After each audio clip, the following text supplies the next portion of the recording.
माझे पूज्य गुरुजन वर्ग आणि माझ्या छोट्या मोठ्या बालमित्रांनो, आज मी तुम्हाला स्वातंत्र्य दिनानिमित्त 2 शब्द सांगणार आहे. ते तुम्ही शांतचित्तेने ऐकून घ्यावे अशी माझी नम्र विनंती. आज भारत देशाचा स्वातंत्र्य दिवस. इंग्रजांच्या जुलमी राजवटीतून भारत देशाला 15 ऑगस्ट 1947 ला स्वातंत्र्य मिळाले. देशाचा स्वातंत्र्य लढा 150 वर्ष चालला. अखेर भारतीयांच्या प्रबळ इच्छाशक्तीने आणि कृतीने इंग्रजांना आपल्या देशातून हुकलून लावले. पारतंत्र्यात असताना प्रत्येक काळात स्वातंत्र्य मिळवण्यासाठी देशवासियांचे प्रयत्न सुरू होते.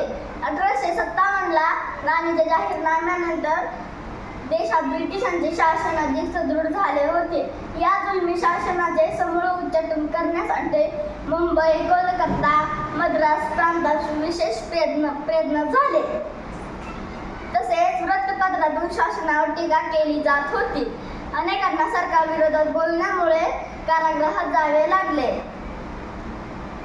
देशाला स्वातंत्र्य देण्यासाठी नेताजी सुभाषचंद्र बोस, सावरकर, भगतसिंग यासारख्या क्रांतिकारकांनी भारताला स्वातंत्र्य मिळवून देण्यासाठी प्रयत्न केले आणि आपण इंग्रजांच्या जुलमी राजवटीतून मुक्त झालो.